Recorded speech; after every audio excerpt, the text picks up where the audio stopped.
देश भर में दिवाली कल मनाई जाएगी। आज छोटी दिवाली मनाई जा रही है, लेकिन रामनगरी अयोध्या में तो आज ही भव्य दिवाली मनाई जाएगी। तो दिवाली अयोध्या वाली लेकर हाजिर हूं मैं। रामलला की अयोध्या में छोटी दिवाली की रोशनी और खुशी से जो है वो सराबोर है सारा नजारा। मान्यता ये भी है कि जब 14 साल के वनवास के बाद भगवान श्री राम अयोध्या लौटे थे तो पहली बार अयोध्या की धरती असंख्य दियों की रोशनी से जगमगा उठी थी और तब से लेकर आज तक हमारे देश में दिवाली की उस रोशनी की चमक मद्धम नहीं पड़ी है। खासतौर पर अयोध्या ने त्रेता युग के उसी नजारे को एक बार फिर से धरती पर उतारने की पूरी तैयारी कर ली है। आज श्री राम का धाम 21 लाख दियों से जगमगाने वाला है। नया रिकॉर्ड बनाने के लिए घाटों पर दिए सजाए जा चुके हैं। हमारे साथ खास मेहमान जो है वो जुड़ चुके हैं। ज्योतिषाचार्य अरविंद शुक्ला जी हमारे साथ जुड़े हुए हैं और ज्योतिषाचार्य शास्त्री जी जो है वो हमारे साथ जुड़े हैं। तो अयोध्या में दिवाली के महत्व के बारे में भी आपको बताएंगे और अयोध्या में मौजूद हमारी संवाददाता गुंजन दीक्षित वहां दीपोत्सव की तैयारियों के रंग भी आपको दिखाएंगी। हम आपको रामनगरी में दीपोत्सव की तैयारियों की खास तस्वीरें दिखा रहे हैं। फिलहाल ये ताजा तस्वीरें जो आप देख सकते हैं अयोध्या से कि किस तरह से कलाकार जो हैं वो झांकियों के आगे नृत्य करते हुए नजर आ रहे हैं और आज पूरी अयोध्या नगरी जो है वो किसी दुल्हन की तरह सजी हुई है, किसी दुल्हन से कम नहीं लग रही है। अलग अलग शहरों से, अलग अलग देशों से जो लोग हैं यहाँ कार्यक्रम के लिए खास एकत्रित हुए हैं। दिल्ली से लोग गए हैं, बॉम्बे से लोग गए हैं, बनारस से लोग अयोध्या पहुंचे हैं। तो यार तस्वीरें आपके सामने आप देख सकते हैं कि किस तरह से अयोध्या में दीपोत्सव की धूम जो है वो अभी से शुरू हो चुकी है। शाम को जब दीपोत्सव उत्सव मनाया जाएगा तो उस वक्त का नजारा तो कुछ और ही होगा, लेकिन दिवाली जो है अयोध्या वाली इस वक्त आपके सामने ये ताजा तस्वीरें अयोध्या से। तो राम की पैड़ी से लेकर सरयू घाट तक हर ओर दियों की शानदार सजावट जो है आप देख सकते हैं कि कितने दिए जो हैं वो रखे जा चुके हैं। 51 घाटों पर लाखों दिए जो हैं वो सजा के रख चुके हैं। तो हमारी संवाददाता गुंजन जो है वो हमसे लगातार अयोध्या से जुड़ी हुई है। गुंजन, इस वक्त की क्या तस्वीर है, कितनी रौनक है जो बनी हुई है? बिल्कुल कृतिका, तस्वीरें बहुत ज्यादा खास है। आप देख सकते हैं झांकी निकलना शुरू हो गई है। 5 झांकियां मुझसे आगे है, 6ठी झांकी मेरे पीछे है और हर एक झांकी के बीच में है ये कलाकार। ये जो आप नृत्य देख रही हैं ये एमपी का नृत्य है जो वहां पर किया जाता है। हर एक स्टेट के लोक संस्कृति की झलक आपको देखने को मिलेगी। बीच में कृष्ण कन्हैया है जो नाच रहे हैं, क्योंकि राम कृष्ण एक ही है और आज जब उत्सव राम का है तो कृष्ण कैसे यहाँ पर मौजूद नहीं होंगे। नन्हा सा ये बाल गोपाल बच्चा नृत्य कर रहा है और सामने है झांकी 5 नंबर की। मैं आपको इस झांकी के बारे में भी बता दूं, लेकिन आप ये तस्वीरें भी देखते रहिए, कितनी ज्यादा खूबसूरत ये तस्वीरें हैं। और इसके आगे है सुंदरकांड की झांकी। जिस तरीके से श्री राम और जो तमाम उनके सेना थी, वानर सेना थी और उनके सबसे प्रिय हनुमान जब वो संजीवनी बूटी लेकर आए थे, उस दृश्य को यहाँ पर दर्शाया गया है। सीता मैया अंगूरी वाटिका में बैठी हुई है, वो यहाँ पर आपको दृश्य नजर आएगा। और एक माता थी सुरसा माता जो कि नागों की माता मानी जाती थी, वो यहाँ पर मौजूद है। जब संजीवनी लेने के लिए हनुमान गए तो इन माता ने ये शर्त रखी कि आपको मेरे मुंह से होकर गुजरना पड़ेगा, तो उसी को यहाँ पर दिखाया गया है। कपी करी हृदय विचारा दीन मुद्रिका डारी तब जनु अशोक अंगार दीन हर्षी ठीक कर रहूं। यहाँ पर इसको दर्शाने की कोशिश की गई है। श्री राम के परम भक्त हनुमान आपको नजर आएंगे और हनुमान का वंदन होता हुआ सीता मैया अंगूरी वाटिका में बैठी। इसके आगे की जो झांकी है वो मैं आपको दिखा दूं, वो है 6 नंबर की झांकी और इस झांकी में लंका कांड को दर्शाया गया है। लंका कांड में जिस तरीके से श्री राम ने रावण का वध किया था, रावण दहन को यहाँ दर्शाया गया है। साथ में लक्ष्मण मौजूद हैं और आपको रावण की सेना भी यहाँ पर नजर आएगी। दशानन रावण जो कि अपने अहंकार के कारण परम ज्ञानी होने के बाद भी मारा गया, उस दृश्य को यहाँ पर दर्शाया गया। कटआउट यहाँ पर हनुमान का लगा है, जैसे वो संजीवनी लेकर पहुंचे जब लक्ष्मण को रावण के तीर से उनका विनाश करने की कोशिश की गई, लेकिन संजीवनी बूटी ने उनकी रक्षा की। अगली झांकी है 7 नंबर की झांकी, इसमें उत्तर कांड को दर्शाया गया है। साथ ही आप देखेंगे पर्यटन विभाग की ओर से बनाई गई है। 7 झांकी पर्यटन विभाग की ओर से बनाई गई है, बाकी की झांकी संस्कृति विभाग की ओर से बनाई गई है। इसमें आप राम सीता को देख सकते हैं, लक्ष्मण उनके साथ में मौजूद है और यहाँ पर दर्शाया गया है श्री राम के जीवन को। ये कलाकार साथ साथ नृत्य करते हुए, गाते हुए, नाचते हुए नजर आ रहे हैं। अगली झांकी थोड़ा सा दूर है, लेकिन तब तक मैं चाहूंगी इन नृत्य की खूबसूरत तस्वीरों को आप देखें।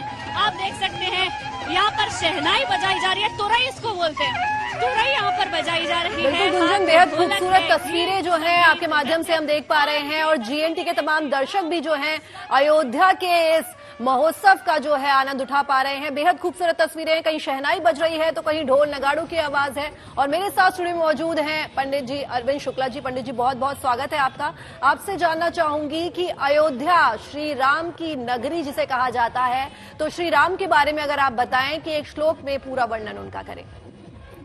देखिए, ऐसा है कि प्रभु राम का वर्णन तो करना बहुत ही जो है मुश्किल है, लेकिन आपने कहा है तो मैं एक श्लोक के माध्यम से उनके पूरे जीवन चरित्र का वर्णन करता हूँ। सबसे पहले छोटी दिवाली की सभी देशवासियों को हार्दिक शुभकामनाएं।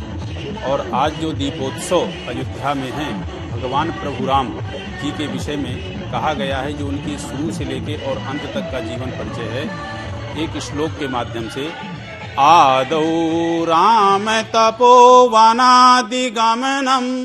हत्वा मृगं कांचनम वैदेही हरणं जटायुमरणं सुग्रीव संभाषणं बाली निग्रहणं समुद्रतरणं लंकापुरी दाहनं पश्चाद्रावण कुंभकर्ण हननम् एतद्धि रामायणम। ये प्रभु राम के जो है प्रारंभ से लेकर के अंत तक का वर्णन है। और प्रभु राम के विषय में कहते हैं, भगवान शिव इसी शब्द को कहते हैं माँ उमा से, माँ गौरा से, कि हे उमा, राम रामेति रामेति राम रामे मनोरमे सहस्त्र नाम तत्तुल्यम राम नाम वरानने। जो व्यक्ति प्रभु राम के चरणों में हर क्षण हर समय डूबा रहता है और उनकी तपस्या में तत्पर रहता है, वह इस भूमंडल में और अपने जीवन को हर तरह से जो है उद्धार कर लेता है। कहते हैं रमन्ते योगिनो रामः, जो हर कण कण में, हर जो है एक क्षण क्षण में रमण करते हों, उन्हीं को राम कहते हैं। और प्रभु राम का जो जीवन चरित्र रहा वह इतना आदर्शमयी रहा कि आप यदि देखें रामायण और महाभारत में क्या अंतर है। महाभारत में अपने स्वयं को पाने के लिए उनने जो है एक दूसरे का पूरा विनाश कर दिया। ये हमें जो है महाभारत से ज्ञान मिलता है। और रामायण से ज्ञान ये मिलता है कि एक दूसरे के त्याग के लिए उनने अपने आप को सब कुछ त्याग दिया। ये प्रभु राम का चरित्र है, जो कि एक लफ्ज भी उनने यह कभी नहीं कहा कि मुझे किसी भी प्रकार की कोई चाह है। उनने पितु के वचन को मुख से सुना भी नहीं। दशरथ जी कहना भी किसी पोजीशन पे नहीं चाह रहे थे कि प्रभु को राम वनवास के लिए, लेकिन उनने उनकी मानसिकता जो देखी और माता कैकेयी के मुखारविंदों से जो निकला उसको सहर्ष स्वीकार कर लिया और बगैर कुछ कहे सपत्नीक सहित वो वनवास को चले गए। तो कहने का मेरे मतलब ये है कि रामायण सिखाती है कि त्याग में कितना विशेष है, परोपकार में कितना विशिष्ट है। और यह महाभारत से सीख मिलती है कि एक दुर्योधन की ये थी कि जो कहते हैं शुचि माते न दातव्यम यदि युद्धे न, कि हे केशव, सुई की नोक बराबर मैं देने को तैयार नहीं हूँ।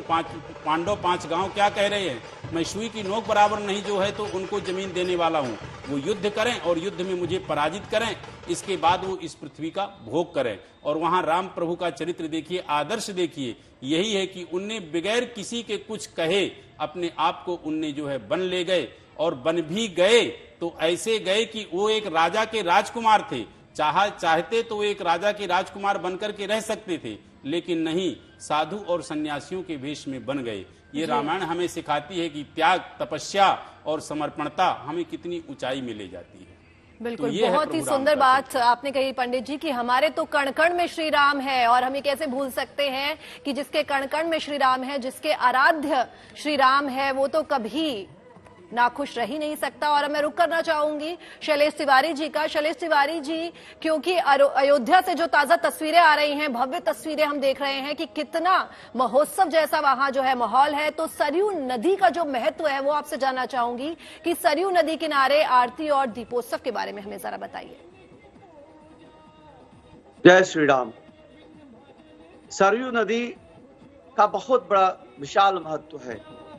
प्रभु श्री राम जिस नगरी में जन्म लिए और जिस नदी में बाल्यकाल से स्नान करके और अंत में अपने पूरे शरीर को उसी सरयू नदी में उन्होंने समाहित कर दिया, तो सरयू नदी की बहुत बड़ी महत्ता है। कहा गया है, शांतम शाश्वत प्रमेय मनधम निर्वाण शांति प्रदम ब्रह्मा शंभु फणेन्द्र शैव्य मनुषम वेदांत वेदम विभुअम रामाख्याम जगदीश्वरम वंदे भूपाल चुंडामणिम।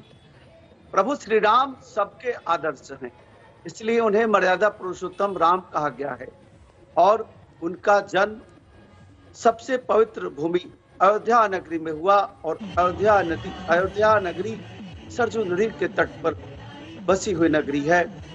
और जिस नदी तट पर प्रभु श्री राम भगवान मर्यादा पुरुषोत्तम राम भगवान विष्णु के अवतार, जिन्होंने उस नदी में बाल्यकाल से ही स्नान किए, दर्शन किए, तर्पण किए, मार्जन किए और अपने अंत में जब उन्होंने शरीर छोड़ा तो उसी सरयू नदी में अपने शरीर को छोड़ा। इसलिए पूरे सनातन धर्म में, पूरे विश्व में सरयू नदी का बहुत बड़ी महत्ता है। भगवान श्री राम की नगरी अयोध्या नगरी के सरयू नदी के तट पर बसी हुई नगरी है, इसलिए सरयू नदी का बहुत बड़ा महत्ता है। और कहा गया है कि एक बार सरयू नदी का कोई तर्पण कर लेता है तो वह मोक्ष को प्राप्त करता है। इसलिए कहा गया है, वर्णानाम अर्थ संघानाम रसानाम सन सामपी मंगलानाम च कर्तारो वंदे वाणी विनायको भवानी शंकरो श्रद्धा विश्वास रूपिणो याभ्याम विना न पश्यन्ति स्वांत अस्तमेश्वरम वंदे बोध में नित्यम गुरु शंकर रूपिणम यमाश्रितो ही बक्रो अपि चंद्र सर्वर्थ बंदते। प्रभु श्री राम हर कण कण में वास करने वाले हैं, मर्यादा पुरुषोत्तम है। वह एक श्रेष्ठ पुत्र है, एक श्रेष्ठ पिता है, एक श्रेष्ठ धनुर्धर, एक श्रेष्ठ राजा और मित्रों में सर्वश्रेष्ठ प्रभु श्री राम को माना गया है। प्रभु श्री राम और सुग्रीव की मित्रता का वर्णन जो है यह अपने आप में एक अनुकरणीय है। प्रभु श्री राम सबसे श्रेष्ठ भ्राता है, जिन्होंने अपने भाई के लिए अपना राजपाट को त्याग करके वनवास चले गए। प्रभु श्री राम सबसे श्रेष्ठ पुत्र है, अपने पिता का आदेश का पालन किया, अपने पिता का सम्मान की रक्षा की। अपनी माता कैकेयी ने जिस प्रकार से वरदान मांगा प्रभु श्री राम के पिता राजा दशरथ जी से, उस वरदान को निभाने के लिए प्रभु श्री राम जी वन को गए और वन जाने के बाद प्रभु श्री राम ने किसी प्रकार की जाति पाति का कोई भेद विभेद नहीं किया। बिल्कुल आचार्य शैलेश जी, बहुत ही सुंदर शब्दों में आपने बताया कि मर्यादा पुरुषोत्तम जिन्होंने उस समय अपने पिता की बात का आदर करते हुए, उनका सम्मान करते हुए, बिना कुछ पूछे जो वनवास के लिए निकल गए, ऐसे मर्यादा पुरुषोत्तम के आराध्य आज हम सभी लोग हैं। और मैं रुक करना चाहूंगी इस पे अरविंद शुक्ला जी आपका। सरयू नदी जो है उनके महत्व के बारे में तो हमें आचार्य जी ने बता ही दिया। आपसे ये जानना चाहूंगी कि आज के दिन छोटी दिवाली जब यम की भी पूजा की जाती है, तो आज के दिन यम की पूजा का महत्व क्या है? देखिए, यम की आज जो पूजा होती है उसका महत्व तो ये है कि इसको छोटी दिवाली में यम पूजन इसलिए होता है कि यम जो हैं हमारे मृत्यु के दाता हैं, अर्थात यम जी की कोई कुपत दृष्टि हमारे ऊपर, हमारे घर, हमारे परिवार के ऊपर ना पड़े, इसलिए यम दीप करते हैं, यम को दीप दान करते हैं, यम का पूजन करते हैं। और दूसरा यह भी है कि आज जो है त्रयोदशी और चतुर्दशी के समय पे चंद्रमा थोड़ा क्षीण होता है, तो ये 2 दिन बाद अभी जो है तो यम द्वितीया आएगी। उस टाइम पे यम जो है अपने बहन यानी जमुना के यहाँ जाते हैं और जो भी भाई होते हैं उनको अपने बहन के यहाँ जाना चाहिए। और उसका खास यह होता है कि बहन के यहाँ जा करके भाई खाना खाता, कहते हैं भगिनी गृहे भोजनम कृत्वा, कि भगिनी के गृह में जाके, घर में जाके भोजन करना चाहिए और यथा जो अपने पास हो वह बहन को उपहार देना चाहिए। ये मैंने जो है यम द्वितीया की बात कही है। लेकिन आज जो यम की पूजा होती है, जिसको आप चतुर्दशी कहते हैं, रूप चतुर्दशी, वो इसलिए होती है कि यम हमारे मृत्यु के दाता हैं। हम हर एक प्रकार से निरोग रहें, स्वस्थ रहें और अपने जीवन में सकुटुंब यानी परिवार सहित यम की कोई कुपित दृष्टि ना पड़े। एक बात यह है। दूसरी बात यह है कि यम के पूजन से जो है हमारे जीवन में निरोगता आती है, हम स्वस्थ रहते हैं। और आप आज दूसरे स्थिति में यदि कहा जाए तो हर व्यक्ति लगभग किसी न किसी चीज से, शारीरिक पीड़ा से दुखित है, तो उसको जो है आज के दिन यम की पूजा करके अपने शरीर को स्वस्थ करता है। और आज ही उपटन का भी महत्व है कि उपटन को लगा करके और व्यक्ति को, या महिला है या पुरुष, सभी को स्नान करना चाहिए। उससे शरीर की सुंदरता प्राप्त होती है। जी बिल्कुल पंडित जी, तो आज के दिन हर व्यक्ति को जो है स्नान करना चाहिए। और आज जो है रूप एकादशी भी आज इसीलिए कही जाती है। तो एक बार फिर से रुक करना चाहूंगी अयोध्या का। गुंजन, इस वक्त जो झांकियां निकल रही हैं, मध्य प्रदेश की झांकी हमने देखी, उत्तराखंड की आपने झांकी दिखाई, इस वक्त जो झांकी है वो कौन से देश की झांकी निकल रही है, कौन से शहर की, कौन से स्टेट की झांकी निकल रही है, उसका जरा दृश्य दिखाइए। और किस तरह से जो कलाकार हैं उन्होंने समा बांधा हुआ है।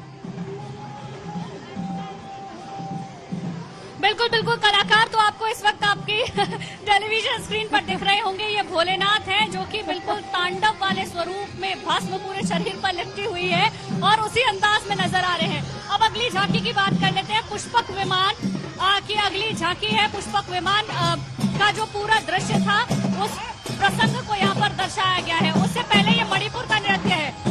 इस नृत्य की झांकी आप देखिए, ये महिलाएं, ये कलाकार बेहद खूबसूरती के साथ अपने राज्य की संस्कृति को दर्शाते हुए, पीछे ढोल नगाड़ों की धुन और इसी ढोल पर थाप देते हैं कलाकार। यहाँ का दृश्य बहुत मनोरम है। गीतिका, यहाँ पर मैं मौजूद हूँ तो मैं महसूस कर पा रही हूँ कि कितना ज्यादा ये नजारा खूबसूरत हो चुका है। और इसी अंदाज में आपको नजर आएगा हर एक स्टेट की हर एक झांकी, जिस तरीके से ये लोग नृत्य कर रहे हैं, नाच रहे हैं, गा रहे हैं। और मैं बात करने की कोशिश भी करूंगी। कहाँ से आप?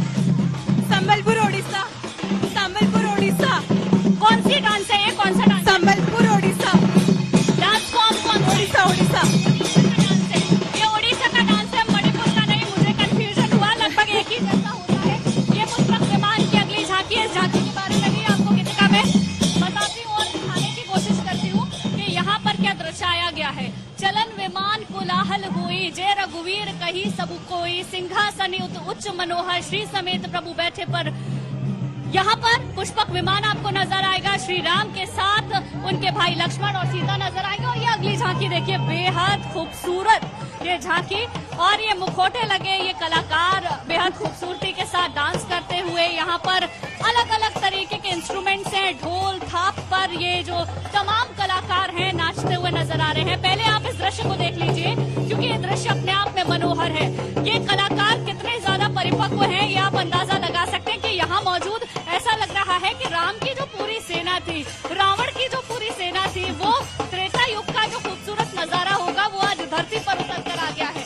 अगली झांकी के बारे में मैं आपको बता दूं, राम दरबार आपको पूरा इस झांकी में नजर आएगा। 11वें नंबर की ये झांकी है संस्कृति और पर्यटन विभाग की ओर से। अब इस झांकी का दृश्य मैं आपको दिखाती हूँ। राम दरबार में बैठे श्री रामचंद्र जी, उनके साथ में उनके छोटे भाई सीता मैया आपको नजर आएंगी और यहाँ पर दर्शाया गया है श्री राम के दरबार को। और ये एक और संस्कृति अगले राज्य की, इतने खूबसूरत कलाकार खूबसूरत परिधान के बीच नृत्य करते हुए और इस नृत्य के साथ ही श्री राम के आगमन के उत्सव को मनाते हुए यहाँ पर नजर आ रहे हैं। इसके पीछे जो झांकी आ रही है वो दीपोत्सव की झांकी है, उसकी तस्वीर भी मैं आपको दिखाऊंगी। लेकिन मैं जान लेती हूँ कि ये कौन से राज्य का नृत्य है। कौन से राज्य का नृत्य है?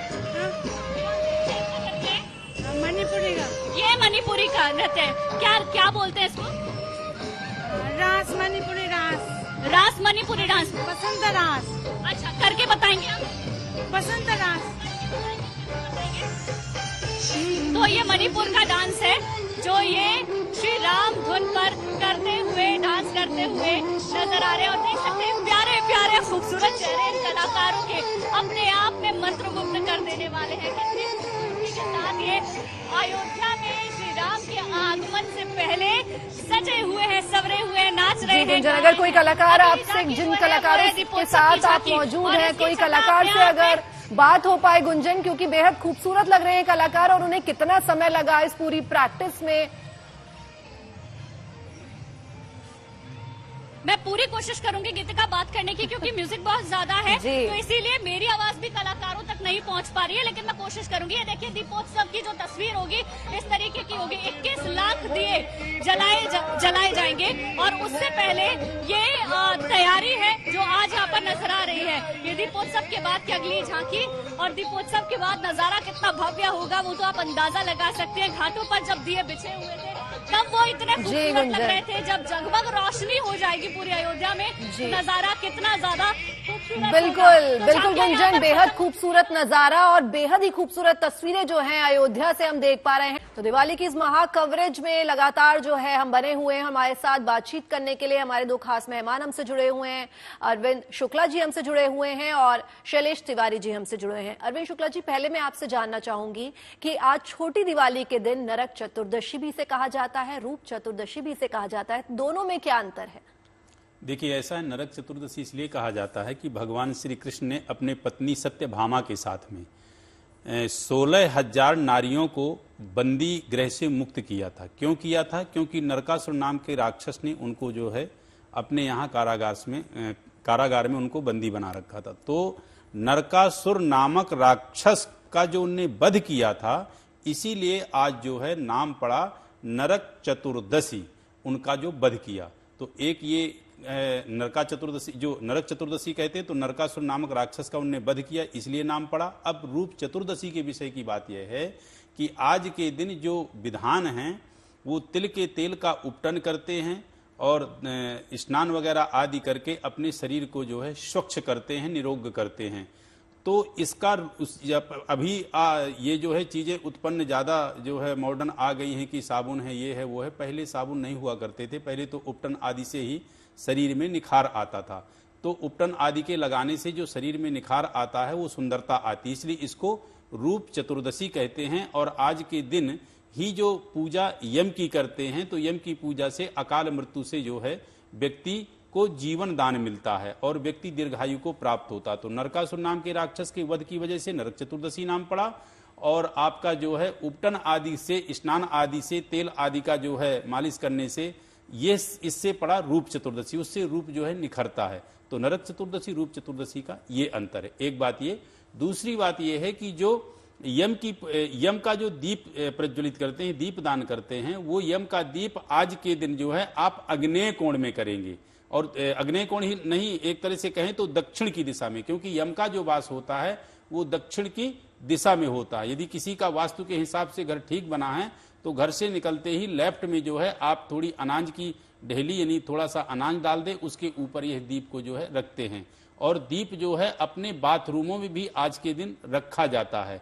तो इस तरह से यम को दीप दान करने से निरोगता और स्वस्थ अकाल मृत्यु से व्यक्ति जो है जीवन का दान पाता है। रूप चतुर्दशी और नरक चतुर्दशी का ये इसका आज का जो है महत्व है। और आज के दिन की गई पूजा, किया गया पाठ आपके जीवन में निरोगता और स्वस्थता प्रदान करता है। आज के दिन हनुमान जी, माँ काली का भी पूजन किया जाता है। हनुमान जी के भी पूजन और माँ काली के पूजन से आपके जीवन में हर एक प्रकार की निरोगता की प्राप्ति होती है। और आज जो आपकी रूप चतुर्दशी है, आज के दिन रात्रि में यदि आप किसी भी अपने जो है रोग से संबंधित कोई भी आप मंत्र ले लें, उस मंत्र का यदि जाप करते हैं तो निश्चित रूप से आपके जीवन में अतिशय शीघ्रता के साथ आप जो है स्वस्थ होंगे और सभी आपकी जो रोग व्याधि बाधाएं शरीर को ग्रसित किए हुए हैं उनसे आप जो है पूरी तरह से छुटकारा पाएंगे। और वैसे भी आज भगवान प्रभु राम का के यहाँ अयोध्या नगरी में इतनी उत्तमाति उत्तम सजावट है और उत्तम दीपोत्सव है, क्योंकि आज के दिन ही मर्यादा पुरुषोत्तम प्रभु राम ने एक महान, जिसको कहते हैं कि राक्षस कहें या महान पंडित कहें रावण का, वध करके और अयोध्या लौटे थे और आज के दिन ही अत्यधिक दीपों से उनका जो है स्वागत हुआ था। तो मर्यादा पुरुषोत्तम के राम के विषय में पहले मैंने कहा ही था, और अब ये कहते हैं कि उनके जीवन का एक एक क्षण यदि कोई व्यक्ति अनुसरण कर ले तो उसका जीवन धन्य हो जाता है। एक बात बताना चाहता हूं मैं कि किसको कहते हैं परिस्थिति और किसको कहते हैं भीषण विपदा। आप उस क्षण पे पहुंचिए जिस क्षण पत्नी का हरण हो गया, भाई की लाश गोद में थी उनके, और वह रात्रि भी अंधकार की रात्रि थी, प्रातः होते ही भाई की जो है जान चली जानी थी और इधर पिता का मरण हो गया। ऐसी परिस्थिति में जो अपने विवेक और बुद्धि का संयम नहीं खोते हैं वही व्यक्ति जीवन में धन्य होते हैं। ये आदर्श हमें प्रभु राम सिखाते हैं कि जीवन में आप कभी भी अपनी धैर्यता, गंभीरता, सहनशीलता, नम्रता को मत खोइए। फिर देखिए आपका जीवन कितना ऊंचाई पे पहुंचता है और कितने आप जो है लोकप्रिय और प्रतिष्ठित होते हैं।